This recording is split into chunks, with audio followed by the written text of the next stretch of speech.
Ассалому алейкум дӯстон, хуш омадем ба шабакаи мо. Дӯстон, навор оиди тарафҳои сахт ва сустии Нурулло Алиев ва рақиби ӯ тайёр шуда истодааст ва иншааллоҳ пагам мебарояд. Миннатдории худро барои дастгиритон мерасонем. Дар навори имрӯза боша барои шумо тозатарин ва муҳимтарин хабарҳоро аз ҷаҳони ММО омода кардем. Лайкро зер кунед, мо боша наворро оғоз мекунем. дӯстон, барои шумо беҳтарин хабар. Акнун шумо метавонед аз ширкати шифофармо ҳама намуд доруҳои гиёҳиро бо нархи арзон ва сифати олӣ дастрас кунед. Доруҳо барои хароб ва фарбешавӣ, дарди дил, дарди меъда, пастаҳо барои хунукзадагӣ, барои қавӣ кардани мардонагӣ, барои шахсоне ки фарзанд ёфта наметавонанд, равғани усма, хилба, равғани сиёҳдона барои ҳамаи дардҳо, шампунҳои гиёҳӣ. худи ҳозир ба номерҳои дар рӯи экран буда занг зада доруҳои даркории худро бо нархи арзон дастрас кунед ва ҳатман аз номи канали Паҳлавон гап занед. Ҳамин гуна шумо ҳам доруҳои даркории худро дастрас мекунед ва ҳам канали моро дастгирӣ мекунед.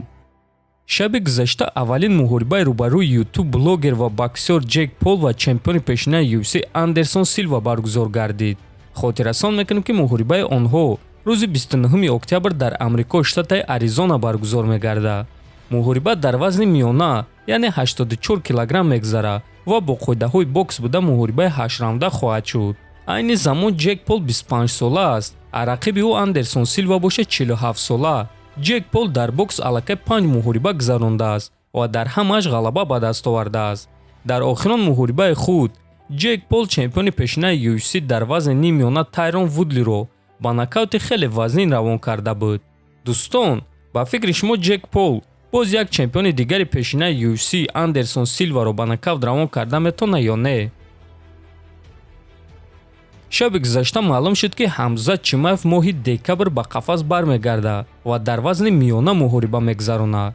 оиди ин чиз журналисти машҳури ESPN Бред Акамото хабар дод.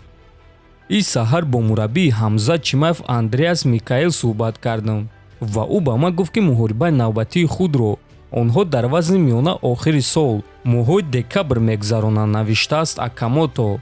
ва дӯстон, агар Хамзат дар ҳақиқат дар вазни миёна ҷангидан хоҳад, пас фикр мекунем ки рақиби ӯ бо эҳтимоли калон Пауло Коста шуда метавонад. муноқиша пеш аз турнири UFC 279 визовҳои Пауло Коста. ин ҳама таърихи хуб аст ва UFC албатта ки ин чизҳоро барои пешбарии мухориба истифода мебаранд. худи Коста оиди Хамзат Чимаев чунин суханҳо гуфт: ба ман мухориба бо Чимаев маъқул аст, аммо ман фикр мекунам ки ин мухориба баргузор намегардад, чунки Хамзат аз мухориба зидди ман мегурезад. Чимаев бо ҷангварони аз худаш хурдтар меҷангад ки онҳо гӯштинг надоранд, аз текдаунҳо худро ҳимоя карда наметавонанд, қувваи сахт надоранд ки ӯро ба нокаут равон кунанд. ӯ медонад ки ман киюм. ҳатто мураббӣ ва менеҷери ӯ ин мухорибаро намехоҳанд. онҳо мехоҳанд ки Хамзат бо чунин ҷангварони майдаҳак ба монанди Кевин Холланд ва Гилберт Бёрнс ҷангад. Хамзат Чимаев барои худ рақиби осон интихоб мекунад, гуфтааст Коста. дӯстон, ростӣ ин мухориба шавқовар мешавад агар ки баргузор гардад ва UFC бесабаб ташкилоти рақами 1 дар ҷаҳон нест. онҳо чӣ кор карданашонро медонанд ва шаби гузашта онҳо боз як таърихи нав эҷод карданд.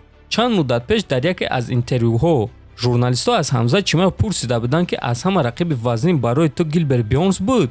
Хамзат дар ҷавоб гуфт ки не, аз ҳама рақиби вазнин дар карьераи ман Икром Алискеров буд ва ӯ ҷангвари хеле сахт аст ва ӯ бояд ки дар UFC баромад кунад.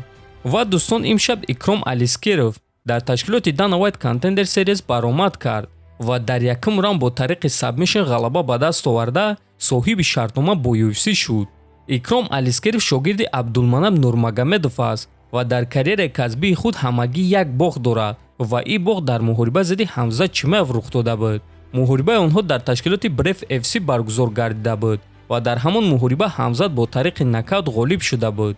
аммо дӯстон, бояд қайд кард ки то лаҳзаи нокаут Икром ҳам дар стойка ва ҳам дар гӯштинг ба Хамзат проблема сохта буд ва барои ҳамин Чимаев ӯро рақиби аз ҳама вазнин номид.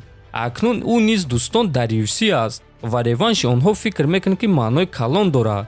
масалан, худи президенти UFC Dana White дар ин бора чунин суханҳо гуфт: икром ҷангвари сахт аст ва имрӯз ӯ ин чизро исбот кард ва боз ӯ бо Хамзат Чимаев таърих доранд, гуфтааст White. дӯстон, ҳамаамон медонем ки байни Ҳабиб Нурмагомедов ва Хамзат Чимаев муноқиша шуда буд ва то ҳол нофаҳмоиҳо ҳаст ва икром аз дастаи Ҳабиб Нурмагомедов аст ва менеҷери ӯ албатта ки Али Абдулазиз аст ва ма фикр мекунем ки ин таърихи онҳо боз аз сари нав оғоз шуда истодааст. Умуман дӯстон UFC шоу ташкил карданро метонанд ва онҳо ин корро аз ҳама хубтар карда метонанд. барои ҳамин боварӣ дорем ки мо шуморо беҳтарин муҳорибаҳо ва беҳтарин турнирҳо интизоранд. ҳатман фикр ақидотонро нависен, дар канал обуна шавен. то боздид хонободу сарбаланд бошен.